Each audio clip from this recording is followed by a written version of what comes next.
Hey everybody, it's Christian Joy, and I wanted to hop on here in the beginning of this episode because the next two, this one and including the next one, they're long, hefty, and like filled with great information, all the psychic goodies and wisdom.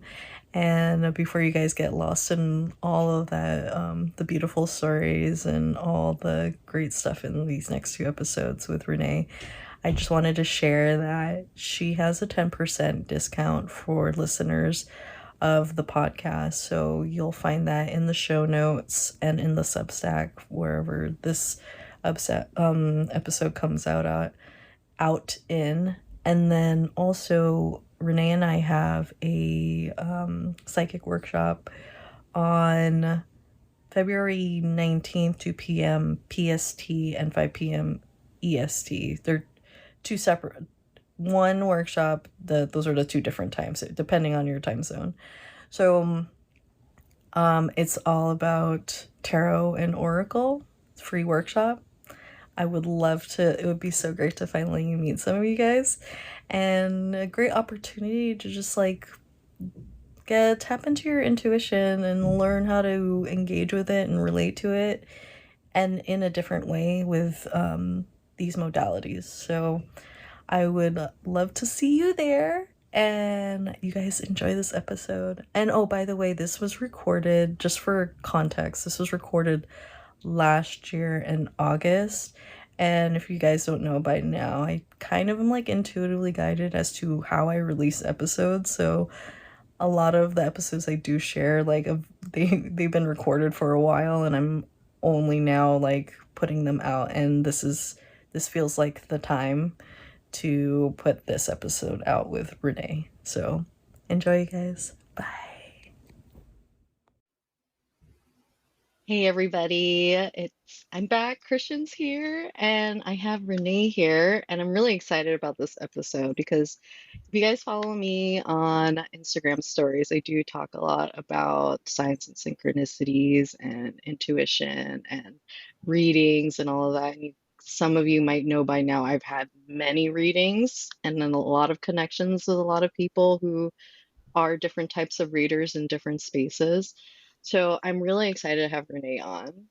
And I like, what is your background? I was like, I didn't like, I know I caught a little bit on your podcast, but I don't know that like I really understood it that well. The full top to bottom. Well, in part on the podcast, I have a co-host, so then the two of us were both giving our origin Yes. stories in our first episode. Um, so the very short version is I've had many incidences over the years of sensing things, so feeling like there was somebody in the room and there's nobody there. Um, Different cases with dreams, lots of vivid dreams, wondering if there's significance to them. Why did I have that dream? How interesting.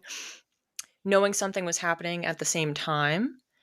I know back in high school, as an example, I would have premonitions during waking hours. So just walking around, I'd know something was going to happen, and it would be within like an hour.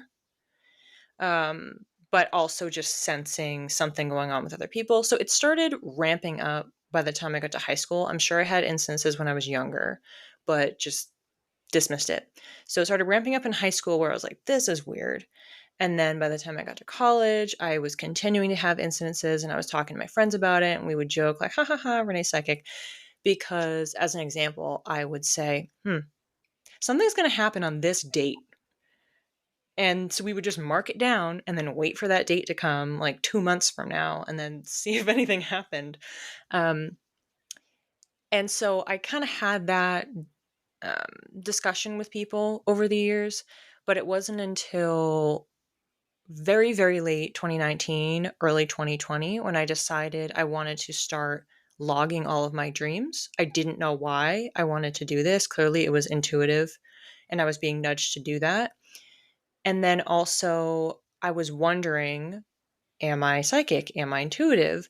And I started listening to podcasts that were helping you figure that out, reading some books. So I was just curious and I was dabbling. And then for my birthday, my family was, oh, what do you want? And I asked for a psychic reading. And so I had kept that quietly to myself, that I was wondering if I was intuitive or not. I just thought, I seem to be sensing things. I don't really know what this means. I have the reading with this guy. 2 seconds in, he's like, oh, you're totally psychic and you have all these different gifts. And he said dreams was one of them, which has now been proven to definitely be true. Because I have a lot of premonition dreams that are kind of freaky. I'm like, how is this happening? How is this happening? So from there, in that reading, he said that my guides and his guides were telling him that I needed to sign up for a school program. And I did that within a month or two. And then I went through that whole program, was developing my intuition. And it kind of turned into doing psychic readings, which I wasn't really prepared for. I thought it was, oh, I'm just nurturing my intuition and getting better at listening to it versus ignoring it when you have a gut feeling or something pops into your head. But it was much more expansive than that. And I made a lot of friends from it. We've stayed in touch. And then I was working, a full-time job in data, doing something completely different, research based. That is so And opposite. exactly, exactly. And just over time, I kept it in the background, like I was working on it and I was starting to promote it. Oh, I guess I'm doing readings. I can do this. And then what happened was in January of this year, 2024, my company did a huge round of layoffs, and I had been there for my entire career, over 7 years. And it's just opened up this vessel, vacuum, portal opportunity for me to really tap into my creativity. And we've both talked about doing the artist way. So I'm still in that. I think I'm on week 10. So I'm most of the way through, and started the podcast with my friend Christine, and then launched my business. So, really putting the energy towards taking it seriously and being comfortable talking about my intuition and sharing stories and the different abilities that I have. And really, through that process, which is so cool and supportive, but I've found that my abilities have grown. I'll just be walking around and like it's like a alert goes off in my head like oh, you should do X, Y, and Z thing. I go, "Oh, okay." And I write it down. And so it's like I'm getting tips. It's like a little hotline like going It's off in my head. super it's super useful for decision making, right? Instead of rather being in Yes. the overthinking mind. Right. Exactly. So I've gotten some interesting insights and suggestions, and I try to follow them, and it's like where I'm paraphrasing the quote, but it's like where energy goes, energy flows. So trying to lean into this, trying to follow the general path, have a better understanding of what my abilities are, how I could grow them. And then really mostly what I've been focusing on is just sharing that with other people. So trying to help others get in touch with their intuition more. So that's part of what we do in the podcast is sharing psychic stories and teaching people about different topics in that space. We also talk about other metaphysical areas, so not just intuition. But every episode, we do a reading for the collective, so we bring that back. So there's always some sort of a psychic element or storytelling or something in that vicinity. I was going to tell a short story from my background, and that ended up not being short.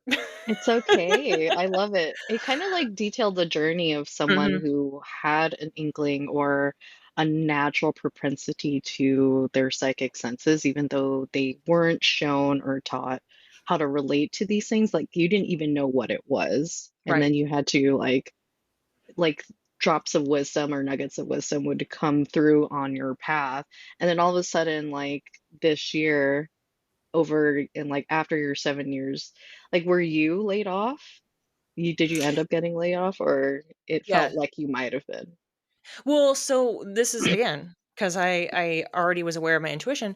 So what happened was there was a restructure around 6 months before, and I was like, I'm going to be a sitting duck in this Mm. position. Like I just knew it. It's like somebody looking at this objectively is going to say, "Here's a brand new role that didn't exist. Let's cut that." Um, so then I was just focusing on my work. I was like, well, I can prove my value and all this other stuff, which has been kind of an issue in my mindset and career and relationships anyways is thinking from that perspective. So it got to around, it was definitely by early December, I started feeling really strongly I need to consider what might happen, like if I were to actually get laid off. So I, like, my whole winter break when I was off from work, I was just sitting there and I would think, okay, well, how would I feel if I did get laid off? Because I've only ever been at this company and I've been there such a long time and all these different roles. I know so many people. It'd be a big uprooting. How would I feel? And I asked myself that and in meditation, and the answer came through was relieved. And that freaked me out. And I was like, what? Relieved? Um, so then I Wow. was trying to look into that more kind of through that week and change or however much time I actually had off in December. And I just kind of settled with it of like, you know what? If it's going to happen, I know it's going to work out because everything else has worked out. It's as long as I'm following what I'm supposed to be doing, it means that if it's the end of the line, it's the end of the line. And I Mhm. can do something else. I have abilities, like I have wits about myself and I can figure something out. Um, so then when it happened, that like when we got back, so it was within the first few days of January. But when we got back from vacation, I was talking to my manager about it. He was like, "Oh, so like, how are you feeling?" Because everyone was kind of on edge, expecting there were going to be layoffs.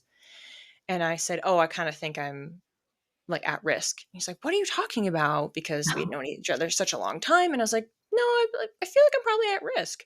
And then like 2 days later, like the layoffs happen and And we did you're a one of call them. about it and we were talking about it and I bounced back so quickly because I was already working on my resume that day. I was updating my LinkedIn because I had prepared for like an entire month leading up to it. I was like, well, I'm pretty sure this is going to happen. So I'm settled with it. Like I'm good. And let's just hit the ground running and start doing something. I have a question. Like, Hmm. it was really funny that when you were talking about like, oh, I had a sense that I'm probably gonna get laid off and I have to, and you what you said is I need to strongly consider what might happen in this situation. My Hmm. gut started turning, like not turning in like a bad way, but like a Hmm. gut instinct. But I was wondering like how do you know the difference between, oh, this is my fear thoughts, and how did you know it was actually a message that maybe Yeah. I should start making moves just in case this thing happens? That is a really great, super important question. So it's something that I'm not perfect at. We're all learning. Yeah. I've gotten better. I've definitely improved, and part of it's just because I'm more actively listening. Because I have recognized as I was working on my intuition, well, I had, several decades of life where when these incidences were happening, I was actively dismissing it. And that did not serve me because then there would be a negative consequence. So I need to actually start paying attention and trying to take note, sometimes literally, and see what I can glean from it. So again, I still miss them. But the short answer for me in particular, and it's different for different people depending upon the clairs, which we've chatted about before, but how you're actually receiving information. And for me, primarily, I've received information through claircognizance, which is knowing. So, like I was giving the example before, just a thought just popping in my head.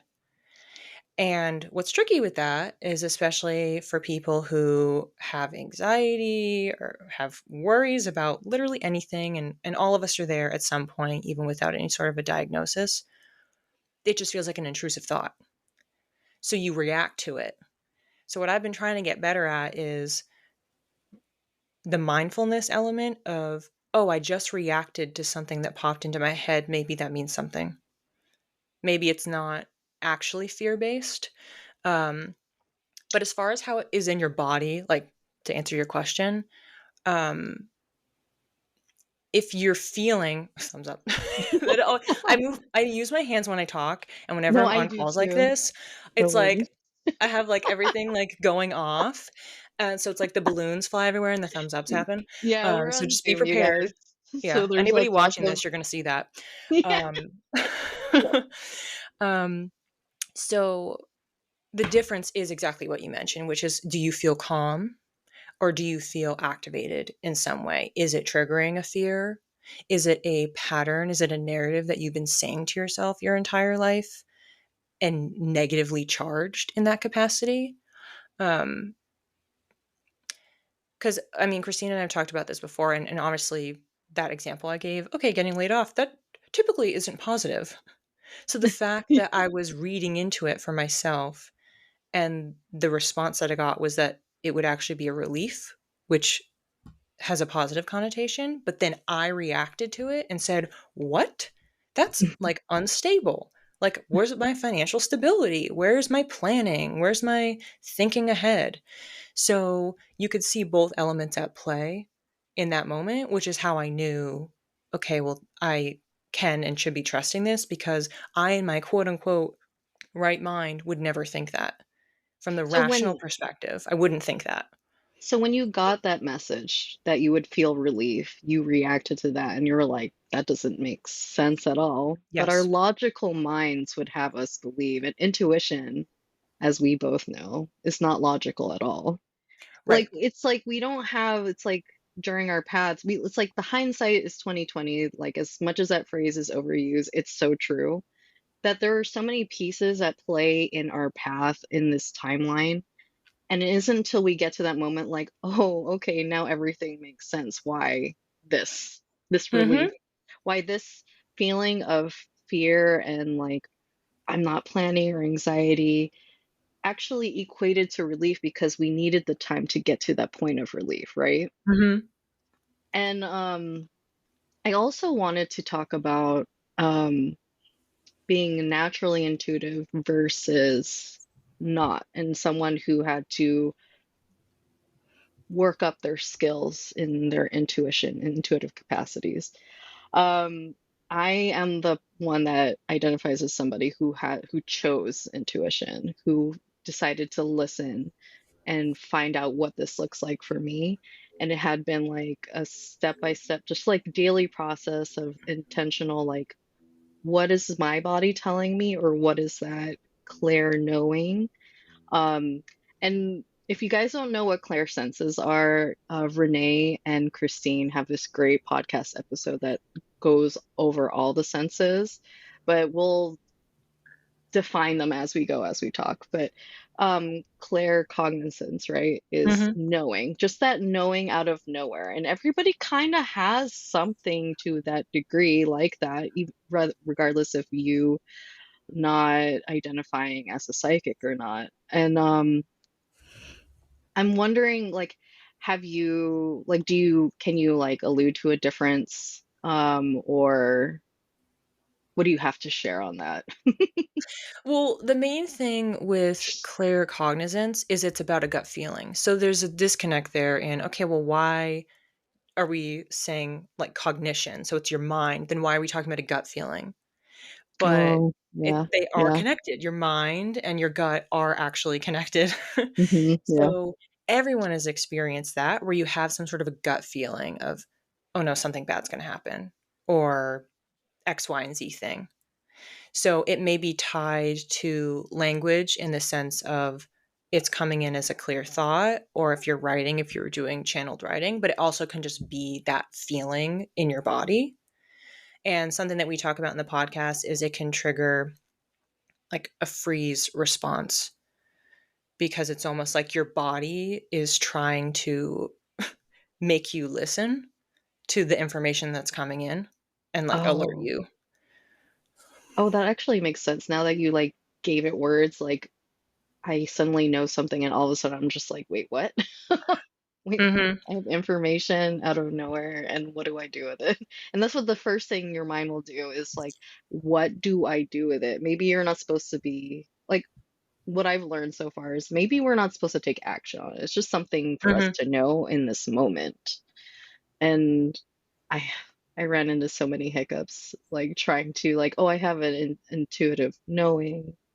I need to action on that. And that took me probably 2 years of undoing until I Mm. finally got it. I was like, And like how we were chatting right before we hopped on is like being in the slowness. Like we have to, not have to, but it's very beneficial for us to learn how to slow down to not even that, but I just noticed like I went to a Vipassana retreat a couple of years ago, and it was really, I've never noticed this before, I don't think.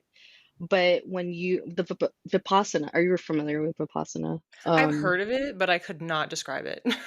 So it's 10-day retreats. It comes from a Buddhist tradition, but it's not really tied to religion. Anybody can participate in it, but it's a silent meditation.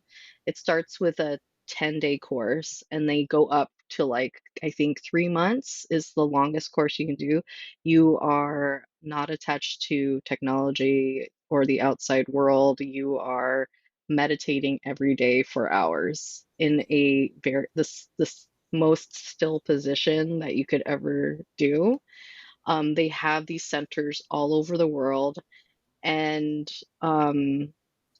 the first you don't even have to pay for your first sit in this participating in this. But when I did that, it was like for me, I was excited because my two profile in human design. I am excited to hermit and be away from the world and technology and all the noise. But when I noticed was one day I was just sitting in my room and all of a sudden my stomach started hurting, but we had been eating the same food for like days. So I'm like, Mm. and it's like they prepare it so they're like serving the same food every day.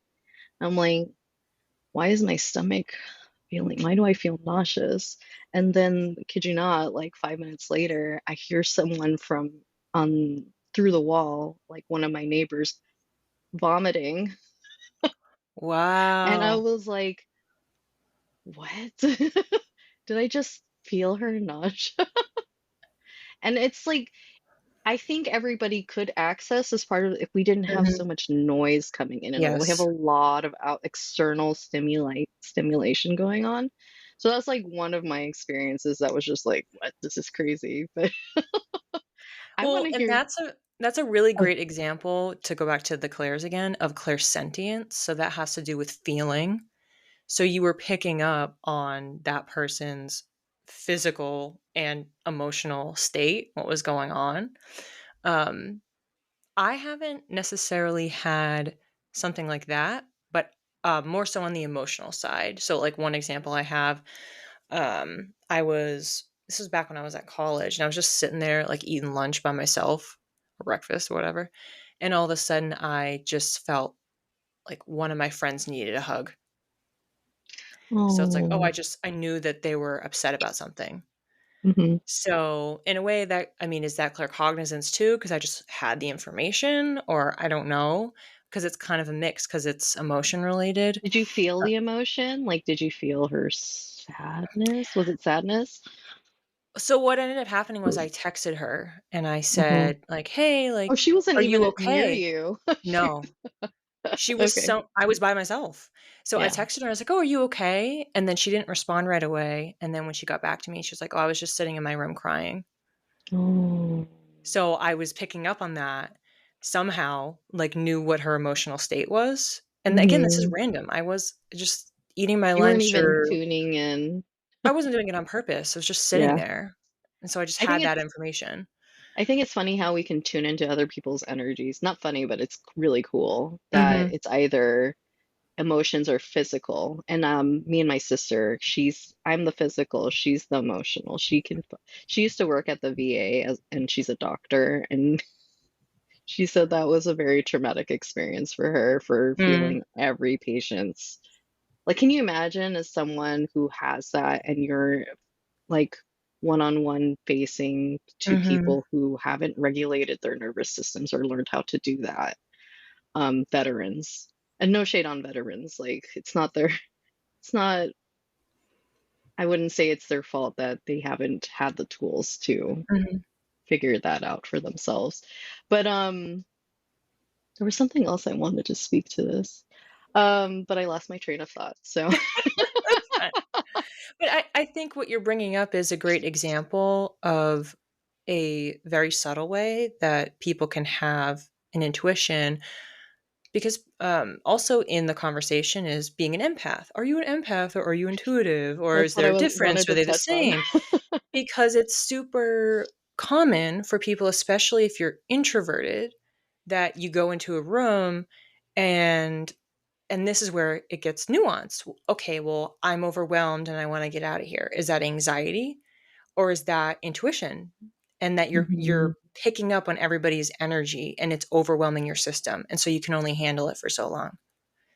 So Yeah, that's something that I've learned about myself, is that over time I've become more and more extroverted, and I've realized that I think really over time, um, or in the past when I was younger and I didn't necessarily want to be in certain situations, I think it was actually a combination of not wanting to be seen by other people, like having eyes on you. Like I have a lot of stuff around that, which is partly why I'm like doing the podcast and creating this business and doing other things and events, and trying to get more comfortable with that. And then also just the exhaustion. Like I would feel as if my battery was draining and I needed to go home and just be by myself, and then I could recharge. I think a lot of people would benefit from that story that you just shared. It's like, oh my God, maybe it wasn't just me. Maybe it is because this room full of people is really overwhelming for me. And Mhm. I just need to listen to how I feel and go home. Go Mhm. home. Don't succumb to the pressure. Yep.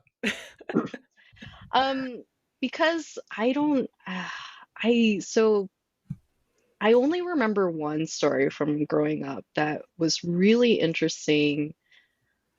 And I don't know that it has anything to do with the Clairs. I don't know if you could, but when I share this story, maybe you could, Mhm. maybe there's something in here. But I did go back to my home country, the Philippines, back in January of 2020. And this is pre-awakening, pre-spirituality, woo-woo, everything. And I remember going to, there's this event that happened in Philippine American history called the Bataan Death March. And the Japanese had made American and Filipino soldiers march, and it was very like, yeah, people passed away from that. And there was a memorial, and my mom took us to go see this memorial. It's like near where she grew up, and it's like an open area. It's the monument. I keep forgetting the name of the shape, but it's the same as the monument in DC, the National Monument. Is that what? I don't know why Oh, we're. yeah. It's the same Mhm. shape, and it's enclosed in this like walled area, like a tall wall, and then all the names are on there, like any memorial would look like. And there's like this opening, so like grass everywhere, open area. So we walk into the entrance, and then as we get closer to the memorial, I just started to notice that there were dragonflies everywhere, and I was like, "This is really interesting." Like, but and it felt there was like there was an energy there. Um, I don't know that I would say. I don't know if I would say dense or heavy, but I would say thick. Like I could feel like it felt different in there, and it wasn't bad. But there was all these fire like dragonflies, and I didn't notice them until like we were there for a little bit, and I just like, where did all these guys come from? And then as soon as we left, there was none, and I was just like, what just happened? What did I Mm. just experience? But I think there was a Claire feeling. Mhm.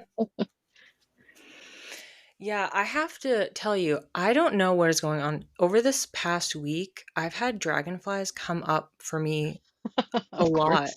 course.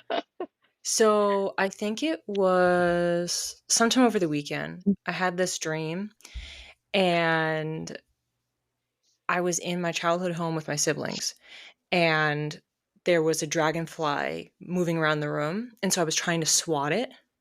And when I did swat it, finally, it lit on fire. So I wake up and I'm like, that's weird. And then within a couple days, I just went to this wellness center nearby on Monday, and I was talking to them about doing an event, and the meeting went really well. And I'm sitting in my car and I was talking to my mom and telling her about it, and this dragonfly was flying around my car. And of course, I noticed it, and I'm remembering the dream going, well, that's weird, because I knew it was within the last like 24 to 48 hours. And then I think the following day, I was on social media, and then one of my friends posted something about a dragonfly, like had a dragonfly in their hand on a story, Oh, on in her like their Instagram little story. hand. And I was like, oh my God, what is going on? So I haven't looked into what the significance is of that. And then now you're telling me a story with a bunch of dragonflies in it too. So it's been less than a There's week. so And many this has come up dragonflies. 4 times for me.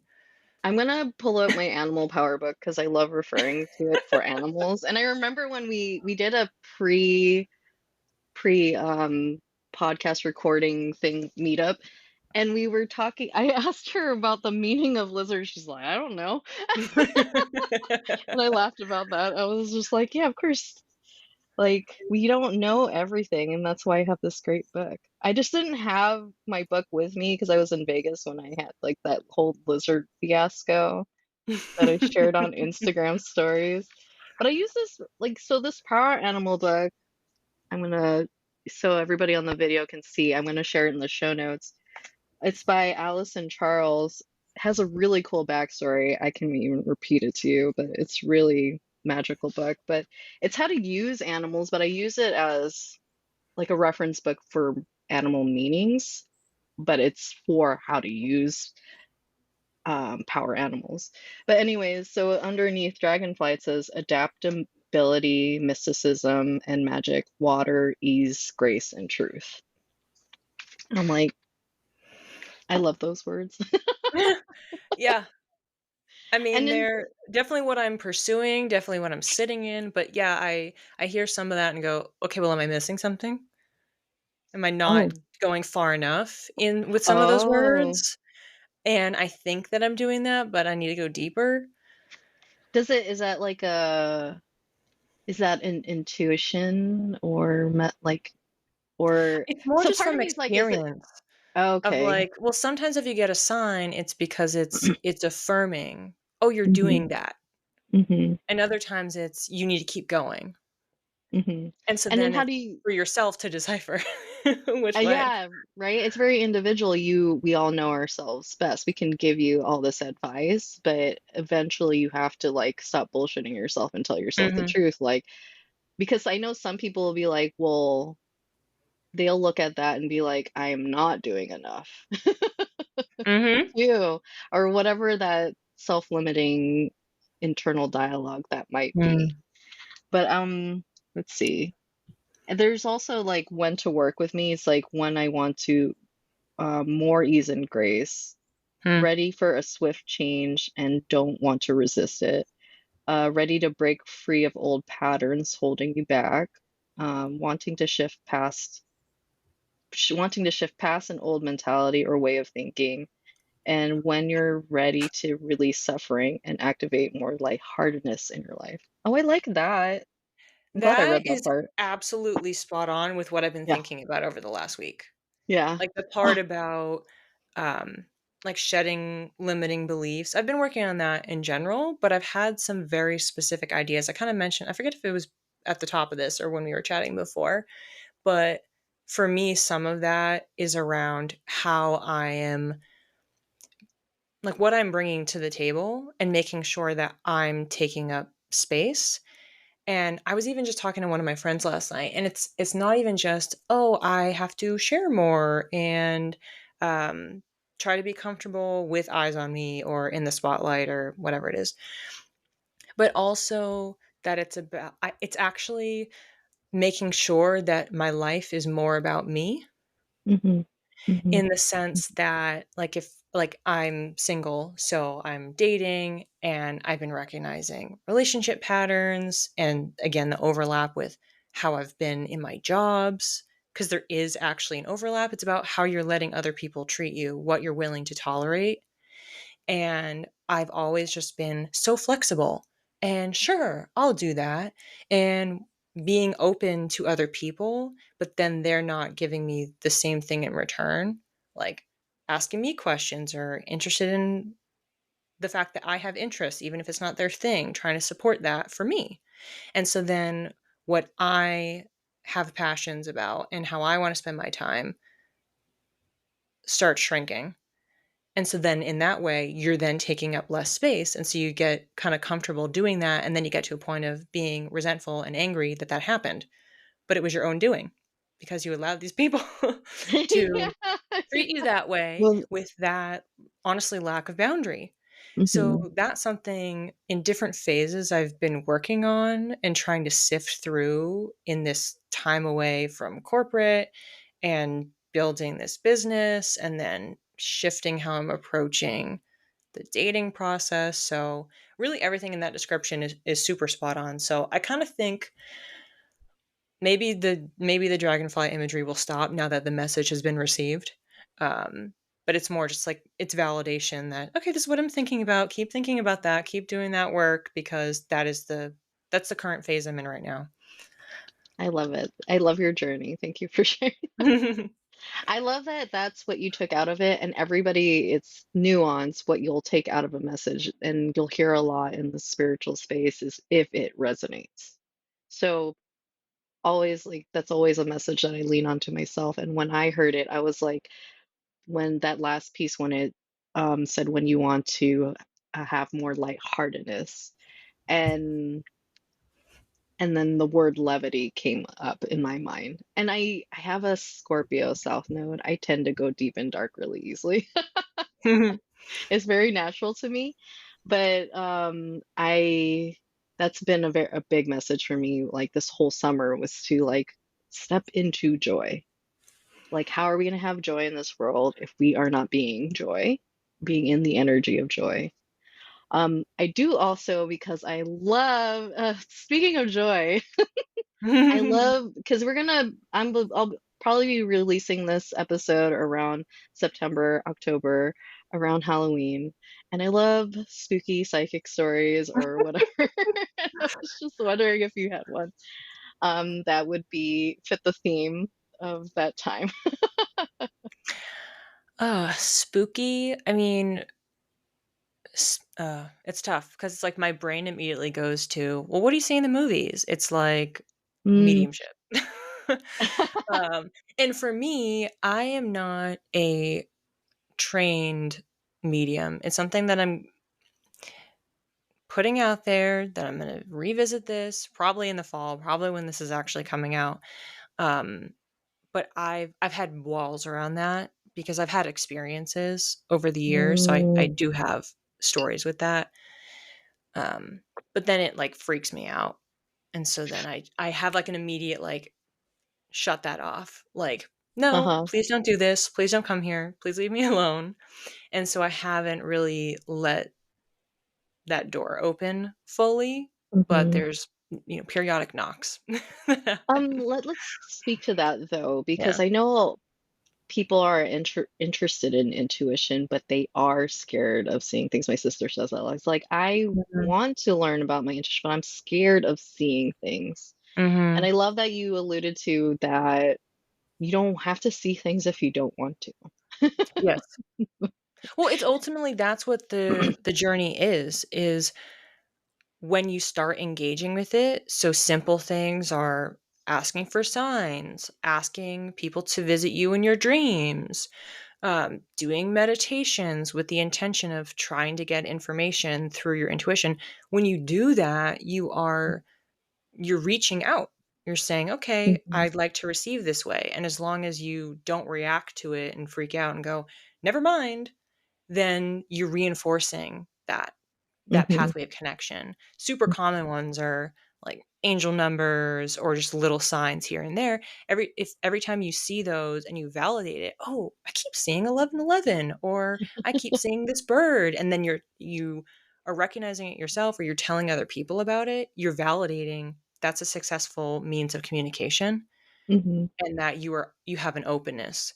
So as long as you're open, you'll receive, but that's something we learned in the program that I did. It's called a spiritual contract. So if you wanted to work with any aspect of your intuition, but particularly with mediumship, if you're trying to connect to spirits, then you can create a spiritual contract and can just be something you write down and you're declaring it to the universe, to everybody out there. Hello, I have these requirements. Hmm. So I Hmm. remember when I did that, I had said, nobody's allowed to hover over my bed because I've had that happen too many Oh my times. gosh. No one's allowed to hover over How my too bed. many times? Yes. You can No one count is more allowed than to both your come up hands? behind me while I'm like washing my face or something. Oh my Like, because it's god. like you feel that. It's like you feel like there's somebody behind you. So as far as like spooky stories to kind of fulfill that, back when I was in college, Uh-huh. um, I was in a dorm residence hall, and it had like, there's like a billion showers, a billion stalls because it's for like half of a floor. And I was there kind of late at night, and I was actually in there by myself.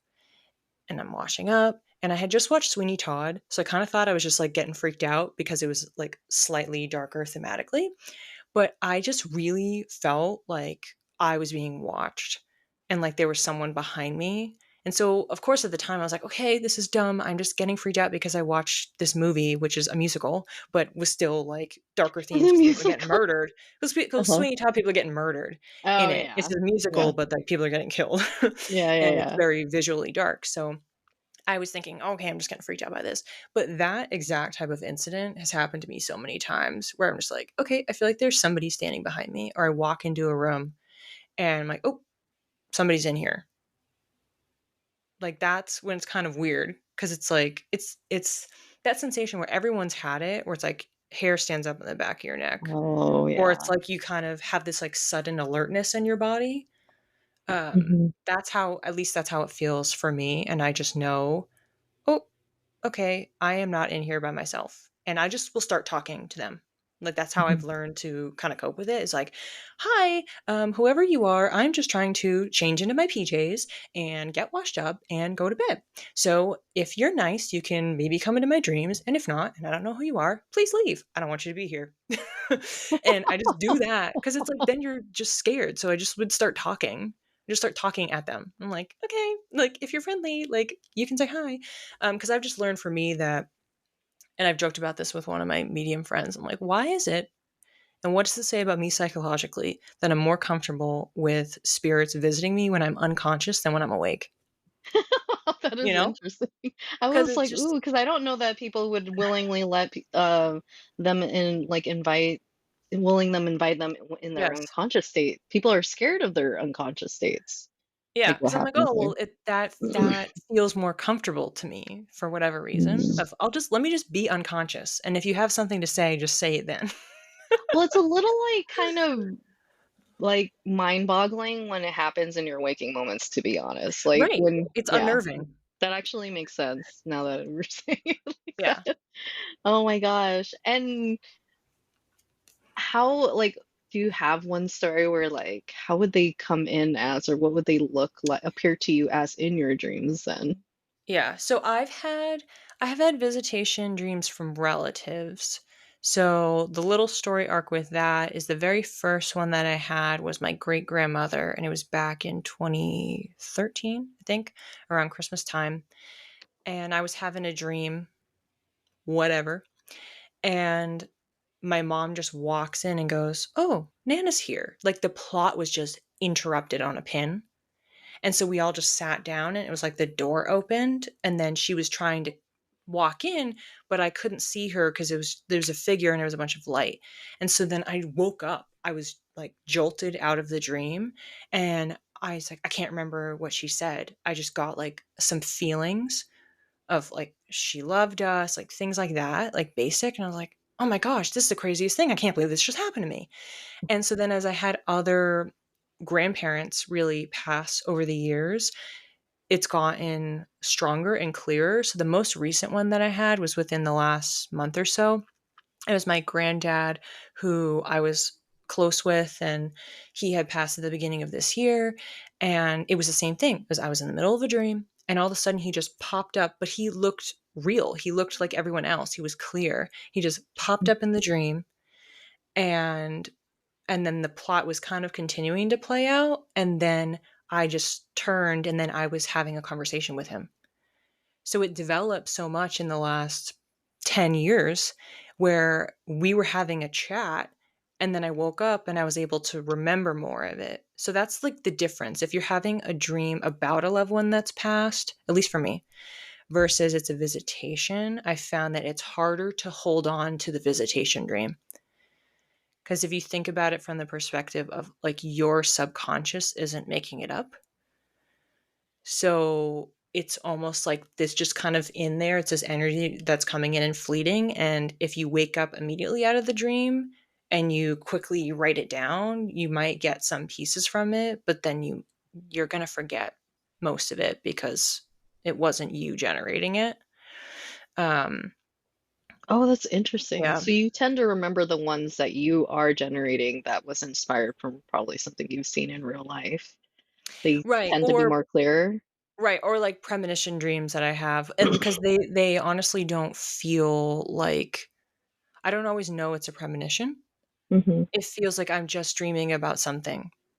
And like the episode hasn't come out yet, but it will by the time this drops.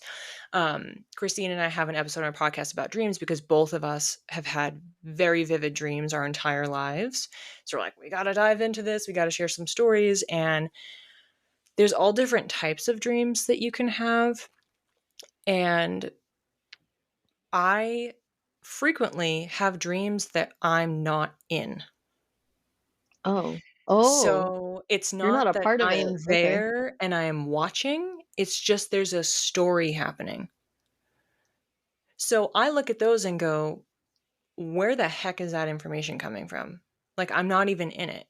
So I would wonder, okay, this story about, this family and X, Y, and Z things are happening. Like, is that a Oh, real family that's somewhere else in the world and that's happening? it's not something you've ever seen before.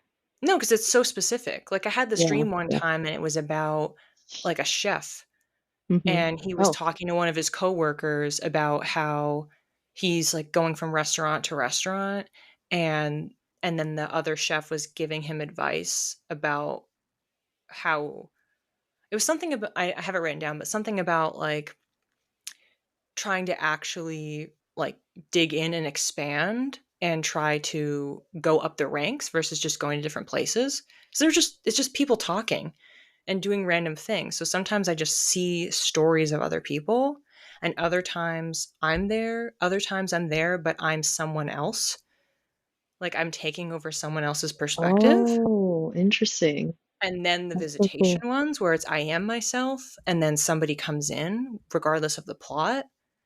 And then I have the normal things of I'm at school and I'm like trying to find my class, and like you have those dreams that a lot of people have that you would view as an anxiety dream. Um, so there's so many different options, but many of them, I forget if I shared this on the podcast at all, but there's some that they're so benign that you don't think anything of it, and then Yeah. you reread them months later and realize, oh my goodness, that happened. And that's when it's really freaky because you're not aware of it in the moment. It's not hitting you over the head like this might be significant. And it's only Wow. until you have time go The by that it time. actually Yes. makes sense. Hmm. Hmm. Ah, I love that so much. It's so cool. Because a lot of the dreams that I do remember, like, okay, so you guys don't know, I don't really dream, but more recently, I shared this on stories that I've been, there was a week where I was dreaming vividly every day.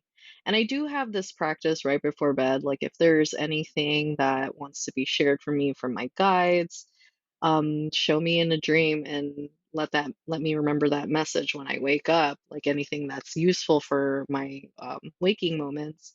And then I had a couple dreams that are really, and usually my dreams are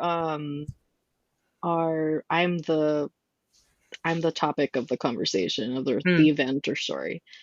And this morning I had a dream which was really interesting because it had to I like the last two dreams I had were nursing dreams. The first time I had the dream, I thought like, "Oh, maybe I should go back and work a little bit at my old job," and then that was a closed door. So I chose to take an action, and my guidance was just ask and see what happens. You'll know what to do, was my guidance. Mm. And it was a no, it was a closed door. And it further solidified that nursing it has come to an end for me, which I needed to take action on it to know, like for my nervous system and my body and my mind, that this is no longer an option. We're moving this direction instead. Is the what I got out from that first dream. And the second dream I literally just had this morning. And I'm a nurse, but I'm a patient right now, and for some reason I'm bleeding everywhere. There's blood all over the floor. I know it's really freaky, but I'm a nurse. It doesn't freak me out. And the two nurses that were with me were trying to help me out, but they were freaking out. And I'm just like, ugh. I'm like, I'm seasoned nurse. I know what to do with blood. I know what to do with bleeding. Go find help. But they were like too freaked out. I don't know if they didn't have a cell phone or something to call for help because we're in the lobby. We weren't even in a unit where there were doctors. And then a family comes in, and I'm sorry, I'm like side noting this whole conversation, but um and they were like, "Oh my God, there's blood all over the floor," and all three of us were like, "Yeah, it's hers," and I'm like, "It's my blood," and they were like frazzled, and then they they went to go to where they were going, but one of the family members, for miraculously, I have an IV for some reason, and they were trying to pull my IV pole, and it was attached to me, and I was like, because I know what to do with like instances like that when people are accidentally grabbing things. I know what to do. And like I journaled on it. And I love how you were talking about like your dream diary. Anybody who has lots of dreams, Renee has a practice on dream journaling, as for her, like for her messages and stuff. When I was doing morning pages, I wrote on my dream, and the message that came through for me on what that meant is like, I will be okay. The world is completely bonkers and crazy. Everybody's gonna have a lot of people around you are gonna have a tough time with anxiety and their mental health and stuff like that and their activated nervous systems, but you're gonna be okay, and you're gonna help people feel okay. Like because you are in your okayness. Like everything's kind of crazy, but I know what to do. Whatever that ends up looking like in my waking moments. But that was like a cool thing that I was just like when I had the dream, I was like thinking about you, Renee, and I was like, let me do this like journaling thing on because I didn't even journal on that last dream when we talked the first Yeah. time. But yeah, if anybody has dreams and it feels like it resonates with you, start a dream journal practice. And that might be your first step into cultivating your intuitive practice, as is Renee's journey was. Mhm. Exactly. And the other thing too is if you are someone who never remembers your dreams or rarely remembers your dreams, still try it. Like you can Hmm. still do it because you can actually train your brain. You might just be forgetting them. So you could train your brain to try to remember them. Because I had to do that. I wasn't remembering all of my dreams all the time. But Oh, when I yeah. started the practice, I am now trained because I've been doing it for 4+ years to the first thing when I wake up is try to go write it down. And you have to start doing that before your to-do list flies into your head. Because once that starts Mhm. coming in, they just start floating away and you lose everything. It's that external distractions thing. Yes. And you have Yeah. to have your book next to you in your on your nightstand or right next to you in your bed with the pen ready to write it down. Else it's just you're ready to hop out of the bed to do your to-do list. So, Right. Right. And you can also do voice notes if that's helpful or dictation.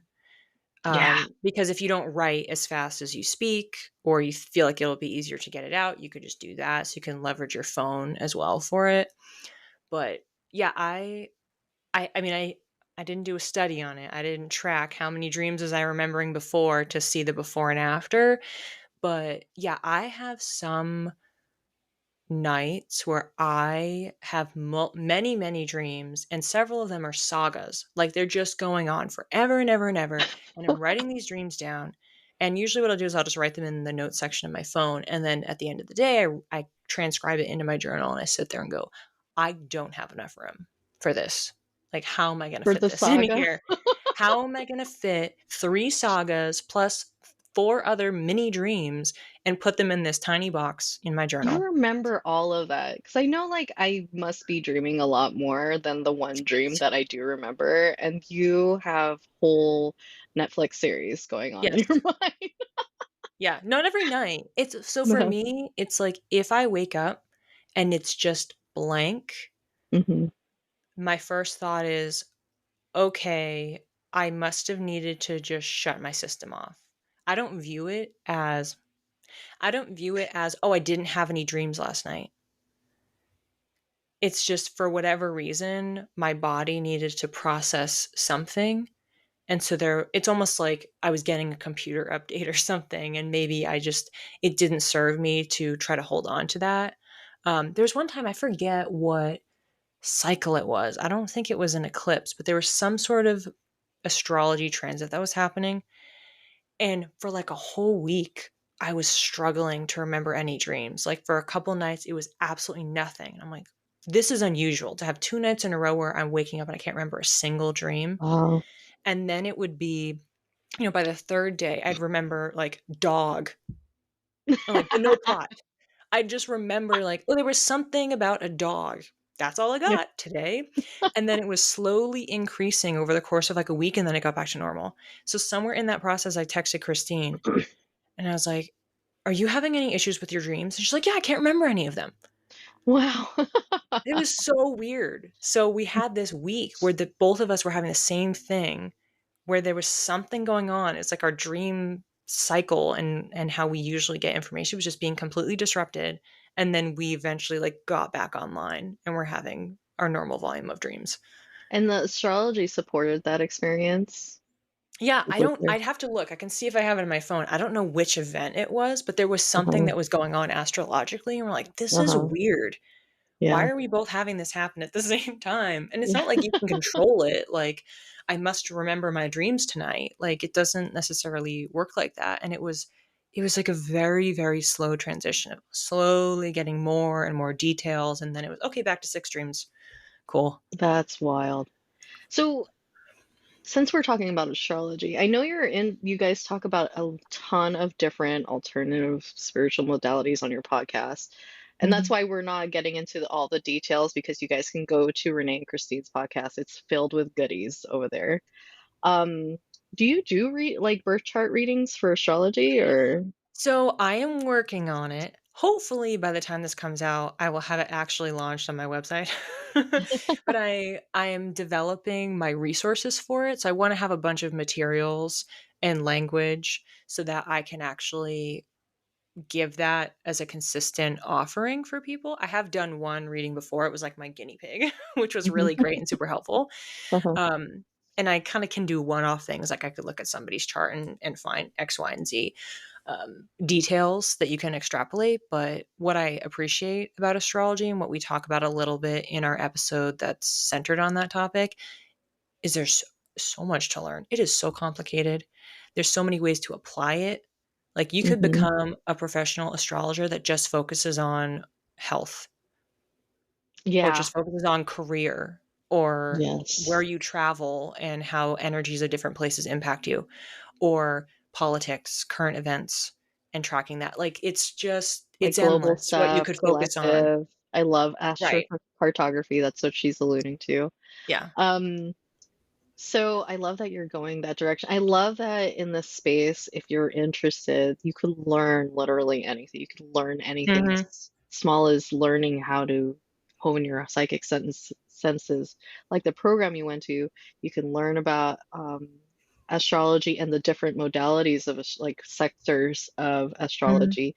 And then there's also, isn't Christine the human design person? She likes Yeah, human so design. she's taken several classes on human design, so she knows more than I do about it. I have like a guide that I have access to, so I'll read things about myself.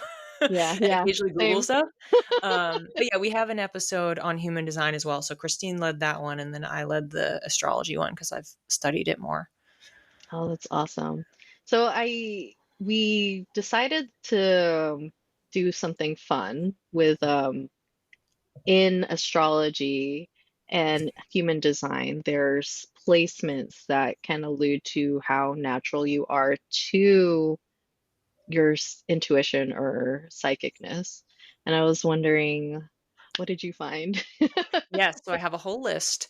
Um, so if you are listening, um, feel free to pause and go get your chart ready.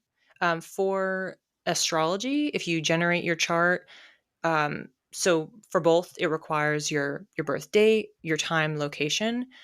If you don't know your exact time, you can still generate your natal chart and just put 12 p.m. Or if you know you're born in the morning, pick a time in the morning, same thing at night. For I human can speak design, to the time part.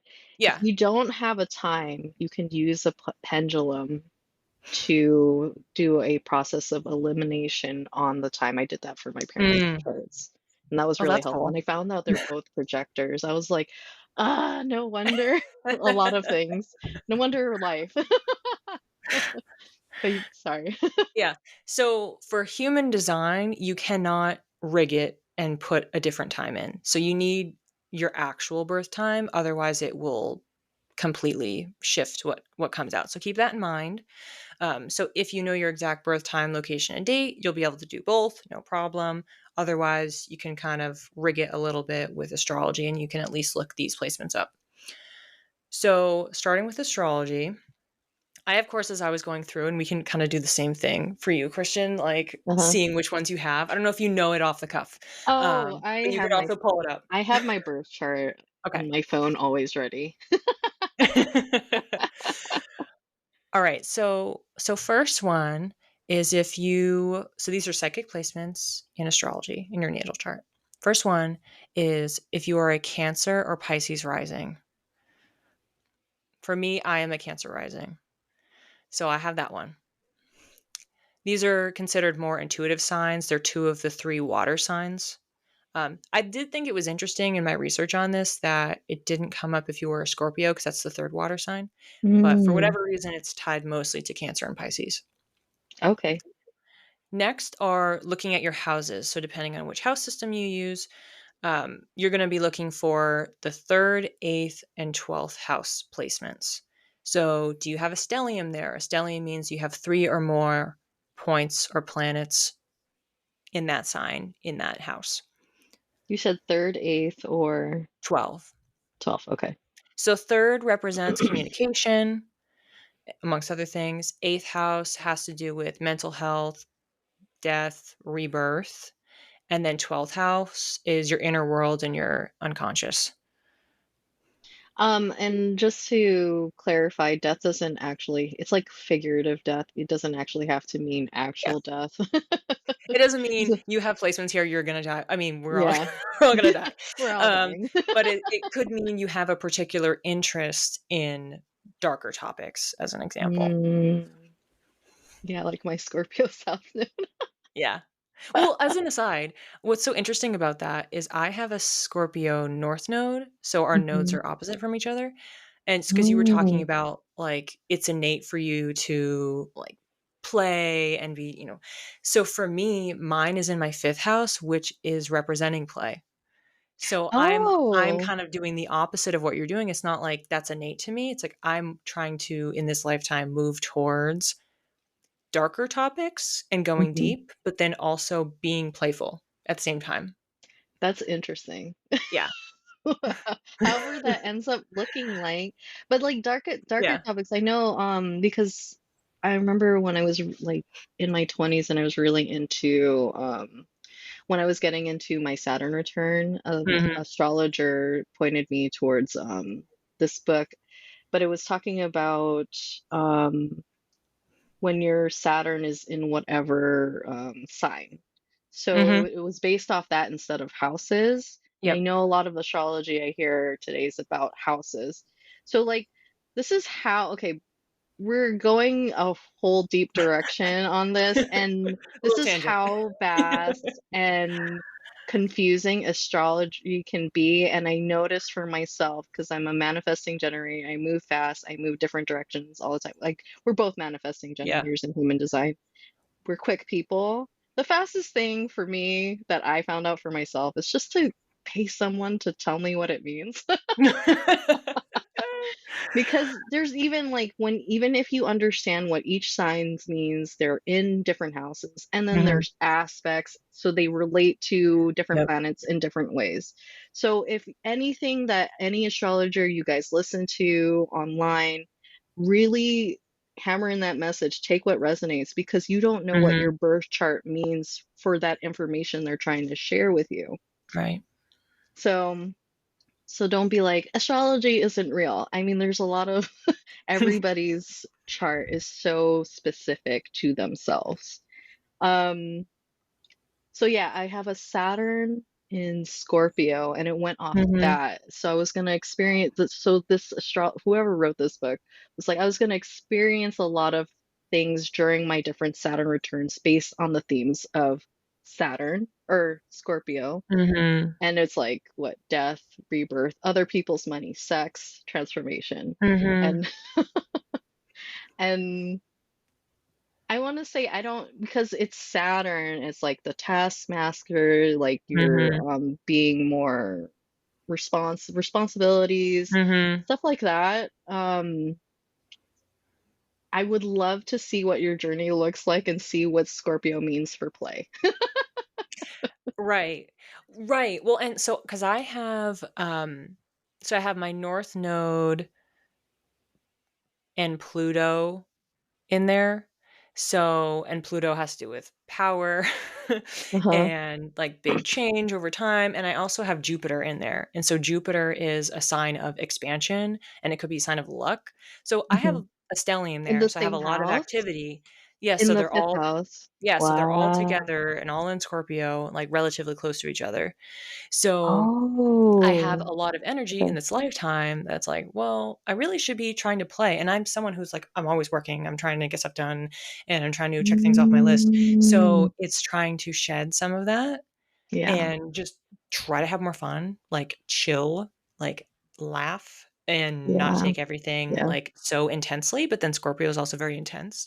So it's just like, yeah, it's very very interesting, but clearly a major lesson in my life because I've had, you know, issues with I, all of that over the years. But it can also relate to just spirituality in that sense of because if yeah. you're looking at the depths or you're looking at the unconscious in different ways or unearthing things about yourself, then kind of mapping on with doing astrology work or doing psychic readings and any of that stuff like it still does fit. So I'm in alignment from that perspective too. I think it's interesting though from what you said that astrology alludes to our path and how we're changing. We're always changing how our Mhm. journey. This is what we're evolving into if you choose this the path to Right. evolving, because we have free will. Mhm. We have free will to not see spooky things in our rooms while we're awake and instead in our dreams. We Yep. have free will to choose a path that is changing and evolving us in the direction that, like, it's like really cool that we have tools like this. Like, Mhm. it gives us clues and the language for what we know. Like, we know it, but we don't know what it is that we know until we Right. hear the words, right?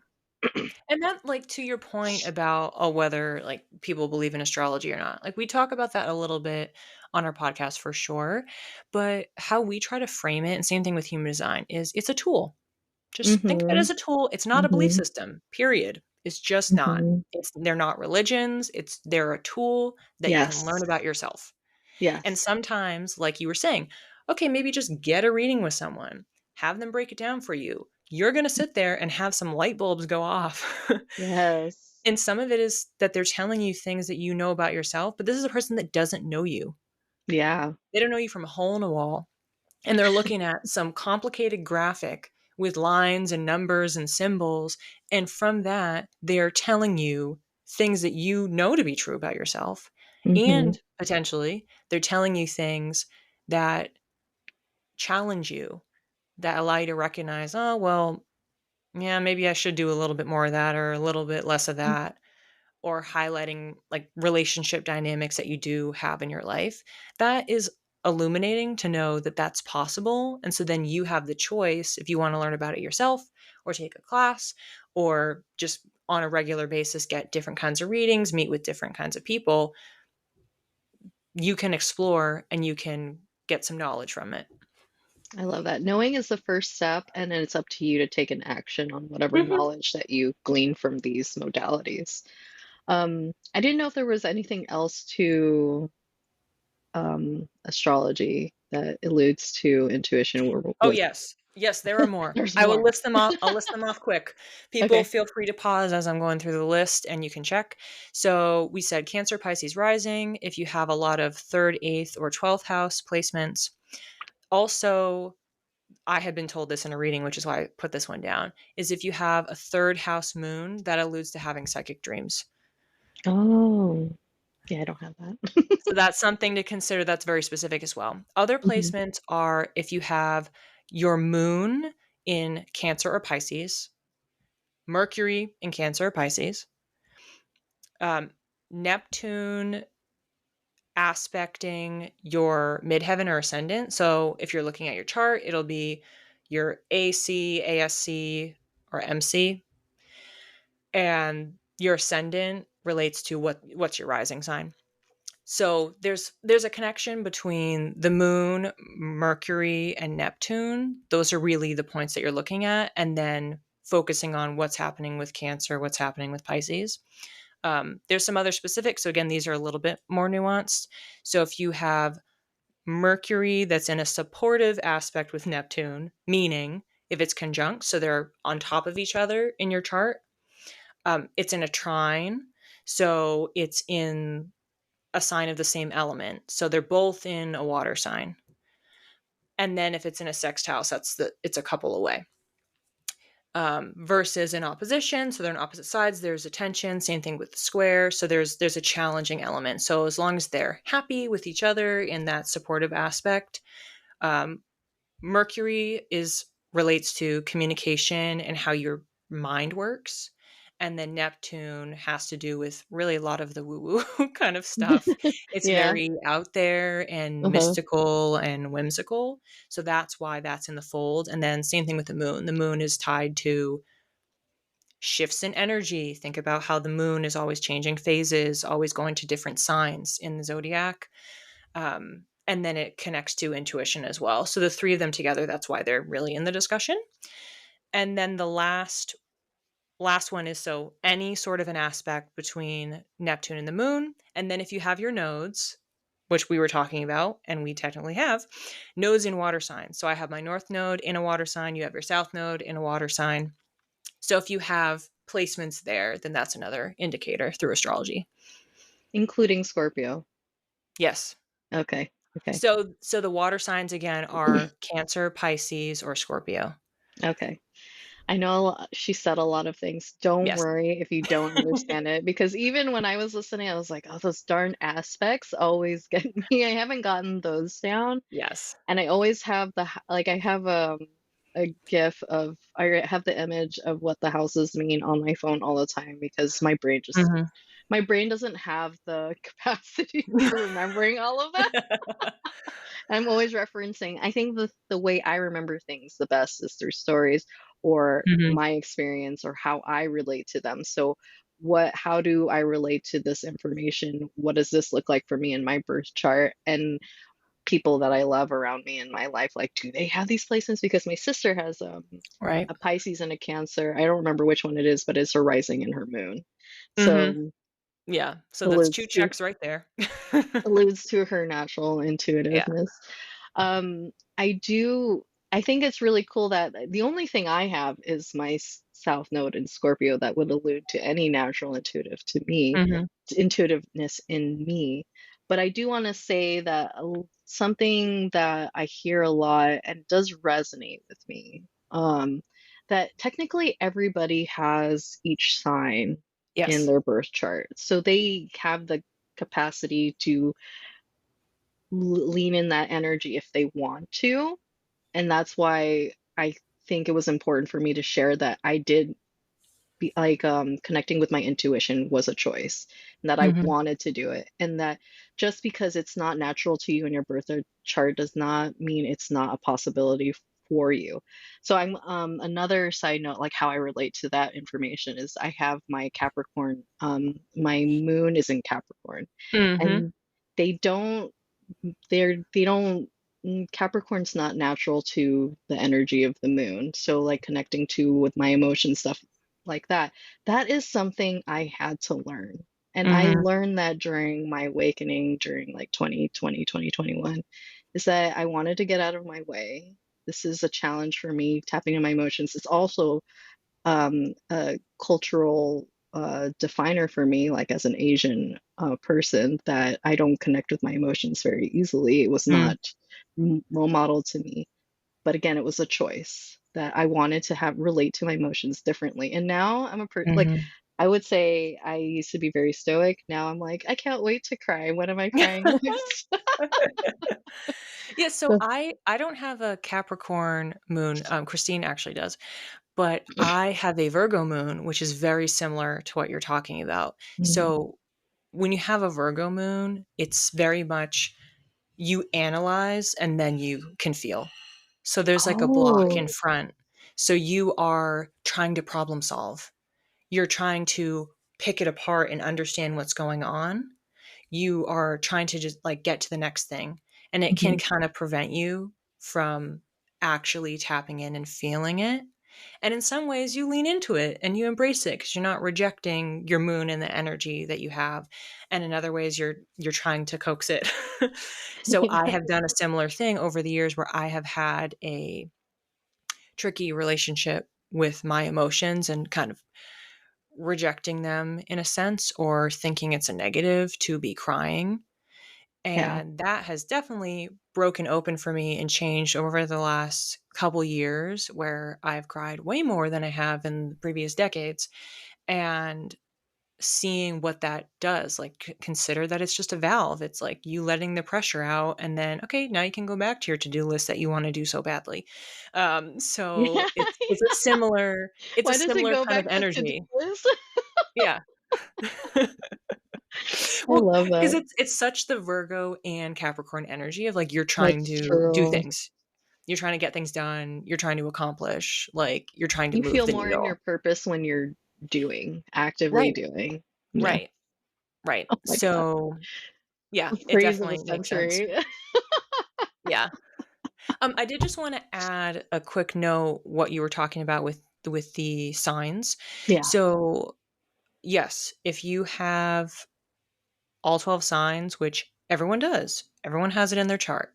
Um, you can think about it simply as places, so houses slash signs that have planets or points in them are where there's a lot of energy in this lifetime for you. But Mm, like you were mhm. saying, it doesn't mean that, like, let's say my second house of Leo is empty, which it is. So that doesn't mean, well, nothing's going to happen for me ever related to money. Like, I have earned money in my lifetime. So clearly it doesn't mean that. Yeah. But you can still interpret it and say, all right, well, then maybe part of what helps me to make money and support myself is embodying Leo energy, which is putting my name on something, putting my face out there, taking up more space, being prideful. And so you can still consider these elements, these components of your chart, even if it's empty. Another way to interpret it is that you've maybe already done that work in your past life. So if you're someone who believes in past lives, but you could think maybe that it's just natural to you. So you got to work on these other areas because maybe you're kind of already good at that. And Mm, so you can yeah. focus your energy elsewhere. So depending on the person, it'll be probably one or both of those options. Mhm.